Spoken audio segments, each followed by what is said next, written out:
Market यहाँ पे उम्मीदों पे खरा उतरता हुआ बिल्कुल दिख रहा है। 0.7% के आसपास निगेटिव में ओपनिंग ही हुई थी, डाउन ओपनिंग ही हुई थी। उसके बाद जब भी मैं ये वीडियो रिकॉर्ड कर रहा हूँ 1% से ज्यादा जो हमारा निफ्टी 50 इंडेक्स है वो गिर चुका है। देखते हैं कहां तक जाकर गिरावट रुकती है। लास्ट फ्राइडे 25,000 तक पहुंच गया था तो बहुत खुशी वाली बात थी, लेकिन ये बीच में जो वीकेंड था अमेरिका ने न्यूक्लियर उनके बेसिस पे स्ट्राइक करके थोड़ी सी जो टेंशन है उसको बढ़ा दी। और मेरी तरह बाकी लोगों को भी टेंशन हो रहा है कि कब तक ये जो वॉर है वो डी एस्केलेट होता है, पीस कब तक आती है। आएगी पीस, लेकिन कितना नुकसान करके आती है ये देखने वाली चीज है, और आज मार्केट हमें कितना नुकसान पहुंचाता है वो भी देखने वाली चीज होगी। चलिए बढ़ते हैं क्वेश्चन आंसर्स की तरफ। तो यहाँ पे सबसे पहला क्वेश्चन हमारे पास निकल के आ जाता है अनिल कुमार जी का। राधे राधे सर जी। सर जी, जो इंडेक्स फंड है उसमें कितना सीएजीआर मिल जाता है? SBI small cap 250 index fund, Nippon small cap 250 index fund, Motilal Oswal small cap 250 index fund, कौन सा अच्छा है? Thank you. देखिए ये तीनों तो सेम ही इंडेक्स पे बेस्ड है, चाहे एसबीआई हो, निपॉन हो, मोतीलाल, सबका जब 250 इंडेक्स फंड है तो तीनों एक ही इंडेक्स पे बेस्ड है, स्मॉल कैप इंडेक्स पे। और स्मॉल कैप इंडेक्स का जो 10 सालों का पिछले सीएजीआर रिटर्न रहा है वो लगभग 16% का रहा है। ऐसे में जो एक्टिव स्मॉल कैप फंड्स है उनका जो एवरेज रिटर्न रहा है 10 सालों का वो 18% के आसपास का रहा है, जब पिछले 1-1.5 साल से रिटर्न नहीं बने हैं तब भी। तो एक्टिव स्मॉल कैप फंड जो है वो इंडेक्स से बेहतर रिटर्न बना के स्मॉल कैप कैटेगरी में दे देते हैं। तो इसलिए इंडेक्स से बेहतर है एक्टिव स्मॉल कैप को चुनना, जबकि हम एवरेज की बात कर रहे हैं, ना बहुत ज्यादा खराब ना बहुत ज्यादा अच्छा। और अगर इंडेक्स ही इंडेक्स में करना है और सेम ही इंडेक्स के 3-4 फंड्स में से चुनना है तो जिसका एक्सपेंस रेशियो सबसे कम हो उसके अंदर इन्वेस्टमेंट की जा सकती है। बट फिर भी मैं कहूंगा कि स्मॉल कैप कैटेगरी में इंडेक्स से बेहतर है एक्टिव फंड के अंदर इन्वेस्ट करना। अगर मिड कैप कैटेगरी होती तो वहां पे इंडेक्स के अंदर किया जा सकता है, या फिर मोमेंटम वाला जो इंडेक्स फंड है मिड कैप का वो और भी ज्यादा बेहतर है। लार्ज कैप होती तो वहां पे भी इंडेक्स के अंदर किया जा सकता था, लेकिन स्मॉल कैप के अंदर इंडेक्स से बेहतर एक्टिव फंड्स का पास्ट डेटा देखने को मिल जाता है। नेक्स्ट क्वेश्चन निकल के आ जाता है हमारे पास कैलाश समंतरी जी का।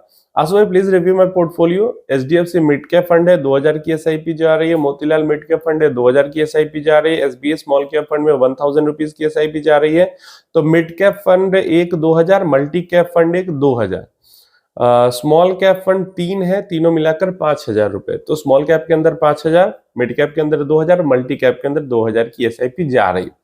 तो ठीक ठाक सा लार्ज कैप का एक्सपोजर, अच्छा मिड कैप का एक्सपोजर, स्मॉल कैप का और भी ज्यादा एक्सपोजर यहाँ पे इनके पोर्टफोलियो में, लार्ज से ज्यादा मिड, मिड से ज्यादा स्मॉल का एक्सपोजर है।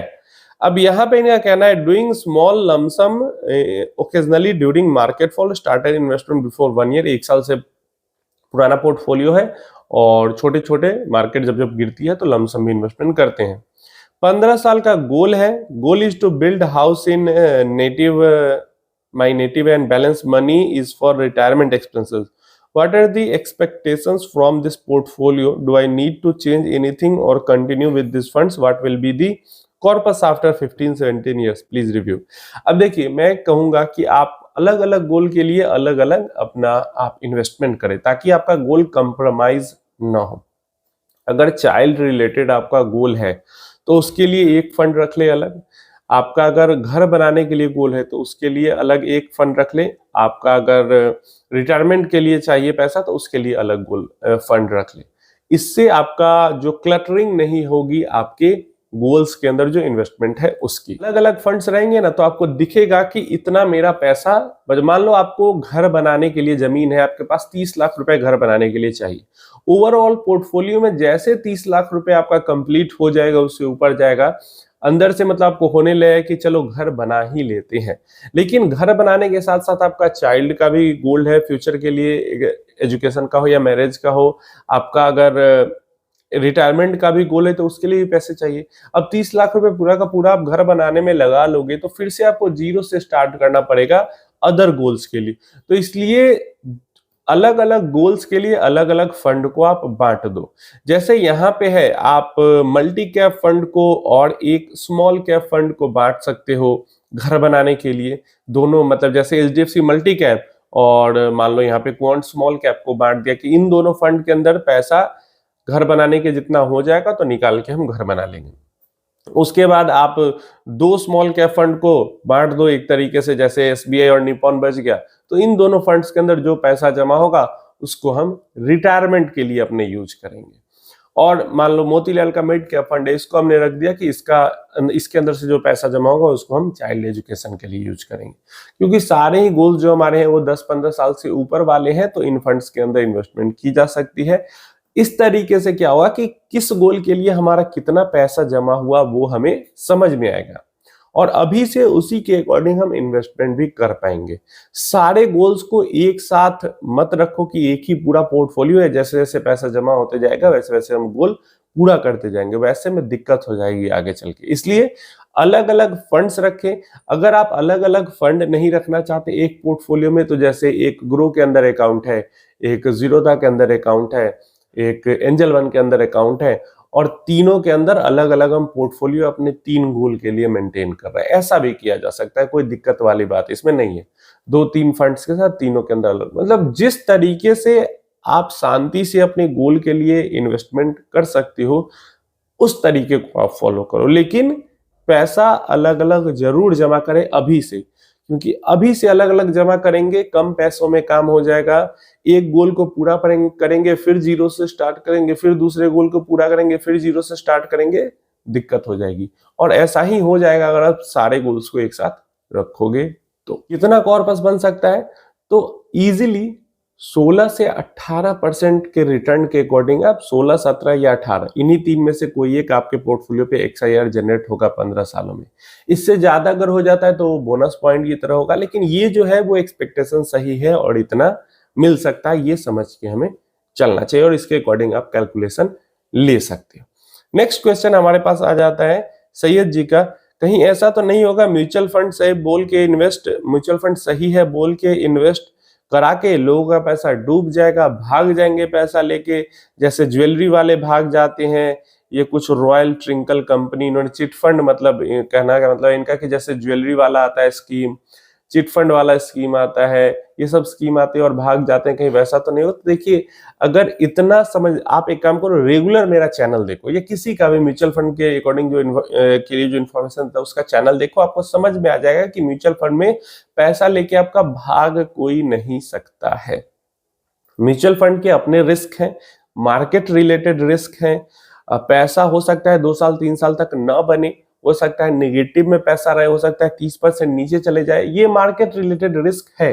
पैसा न बनना, पैसा नुकसान में कुछ सालों तक रहना, ये रिस्क है म्यूचुअल फंड के अंदर। हो सकता है ऐसा भी समय आ जाए कि लिक्विडिटी का इशू हो, जब आप विड्रॉ करना चाहते हो आप विड्रॉ ना कर पाए, ये भी रिस्क है। लेकिन ये रिस्क म्यूचुअल फंड में नहीं है कि आपका पैसा लेके कोई और भाग जाएगा, क्योंकि पैसा यहाँ पे किसी एक इंसान या एक ऑर्गेनाइजेशन के पास रहता है, नहीं है। एक म्यूचुअल फंड स्कीम को चलाने के लिए 4-5 ऑर्गेनाइजेशन मिलके काम करते हैं और पैसा स्टॉक मार्केट के अंदर इन्वेस्टेड रहता है। 4-5% पैसा ही, 100 रुपए में से 4-5 रुपए ही क्लियरिंग कॉर्पोरेशन के पास कैश के रूप में रहते हैं, नहीं तो बाकी पैसा इन्वेस्टेड रहता है मार्केट के अंदर। तो ये चीज है, इसको आपको समझना चाहिए, और पैसा लेकर यहाँ पे कोई आपका भागेगा नहीं, ये बिल्कुल यहाँ पे कंफर्म रहने वाली चीज है। यस जी का क्वेश्चन है, ETF इन्वेस्टमेंट और म्यूचुअल फंड इन्वेस्टमेंट में क्या बेटर है? तो ETF investment and mutual fund investment में कोई बेटर नहीं है, दोनों बेटर है एंड दोनों खराब है। किसी के लिए म्यूचुअल फंड बेटर हो सकता है, किसी के लिए ETF बेटर हो सकता है। ये इंडिविजुअल टू इंडिविजुअल जो उनकी जरूरत है उसके ऊपर डिपेंड करेगा। ETF ही बेहतर है लॉन्ग टर्म इन्वेस्टमेंट के लिए या म्यूचुअल फंड भी बेहतर है लॉन्ग टर्म इन्वेस्टमेंट के लिए, ऐसा कुछ नहीं है। समझ गए? ETF के अपने फायदे अपने नुकसान है जो किसी के लिए सूटेबल हो सकते हैं, किसी के लिए नहीं हो सकते। म्यूचुअल फंड के अपने फायदे अपने नुकसान है जो किसी के लिए सूटेबल हो सकते हैं, किसी के लिए नहीं हो सकते हैं। तो इसको लेकर टेंशन लेने की जरूरत नहीं है। सिर्फ आपको इंडेक्स इन्वेस्टमेंट करना है, ETF आपके लिए हो सकता है अच्छा हो, लेकिन अगर आपको एक्टिवली फंड मैनेजर का इन्वॉल्वमेंट चाहिए फंड के अंदर तो वो ETF के अंदर नहीं मिलेगा, आपको म्यूचुअल फंड के अंदर ही जाना पड़ेगा। क्लियर है? ETF को आपको सिर्फ डीमेट अकाउंट में ही रख सकते हैं, mutual fund statement of account, demat account दोनों जगह रह सकता है। तो अपने फायदे अपने नुकसान है, आपके लिए क्या सूटेबल है ये आपको समझना होगा यहाँ पे। नेक्स्ट इन्हीं का क्वेश्चन है, डीमेट इन्वेस्टमेंट और SOA इन्वेस्टमेंट का क्या चक्कर है प्लीज? देखिए, demat investment and SO investment दोनों ही सेफ है, दोनों में कोई दिक्कत नहीं है। डीमेट इन्वेस्टमेंट को, डीमेट में जो होल्डिंग होती है उसको थोड़ा सा ज्यादा सेफर इसलिए माना जाता है क्योंकि डीमेट इन्वेस्टमेंट की होल्डिंग को आप सिर्फ उसी ब्रोकर के साथ विड्रॉ कर सकते हो, लेकिन स्टेटमेंट ऑफ अकाउंट में जो होल्डिंग होती है वो किसी भी मतलब ब्रोकर के साथ है, किसी भी ब्रोकर के साथ है, लेकिन उसके अलावा एएमसी की वेबसाइट से, म्यूचुअल फंड सेंट्रल की ऐप वेबसाइट से आप विड्रॉ कर सकते हो, ऑफलाइन जाके म्यूचुअल फंड से, कंपनी के ऑफिस से विड्रॉ कर सकते हो। तो इसलिए थोड़ा सा ज्यादा सेफर डीमेट अकाउंट को माना जाता है, लेकिन जो एक्सेसिबिलिटी है, जो मतलब आसान सरल तरीका है, वो स्टेटमेंट ऑफ अकाउंट का ज्यादा बेहतर है क्योंकि कहीं से, तो अगेन यहाँ पे भी वही चीज हो जाती है कि किसी के लिए डीमेट में होल्डिंग बेहतर होगी, किसी के लिए स्टेटमेंट ऑफ अकाउंट में होल्डिंग बेहतर होगी। तो डीमेट या स्टेटमेंट ऑफ अकाउंट, ईटीएफ या म्यूचुअल फंड, ये इंडिविजुअल टू इंडिविजुअल डिपेंड करेगा। सीधा आके कोई, जैसे बहुत सारे लोग कहते हैं सीधा आके कि ईटीएफ बेकार है या म्यूचुअल फंड बेकार है या डीमेट बेकार है या स्टेटमेंट ऑफ, ऐसा कुछ नहीं है। इंडिविजुअल टू इंडिविजुअल डिपेंड करेगा। हाँ, अब ईटीएफ लेकर कोई ट्रेडिंग करने लगे इंट्राडे बेसिस पे, तो वो तो फिर ईटीएफ के अंदर भी नुकसान कर लेगा।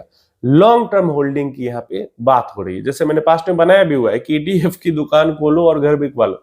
तो आप इंट्राडे ट्रेडिंग करने लगोगे या एक दो दिन की होल्ड बाई सेल करने लगोगे, ट्रेडिंग करने लगोगे, तब तो आप ईटीएफ के अंदर भी नुकसान कर लोगे। लेकिन लॉन्ग टर्म इन्वेस्टमेंट करोगे तो हर किसी के अकॉर्डिंग, उसकी जो नीड है उसके अकॉर्डिंग बदल जाएगा कि किसके लिए क्या बेहतर है। उम्मीद है इंफॉर्मेशन हेल्पफुल होगी। कोई क्वेश्चन क्वेरी है तो नीचे कमेंट बॉक्स में आप पूछ सकते हो इसको लेके।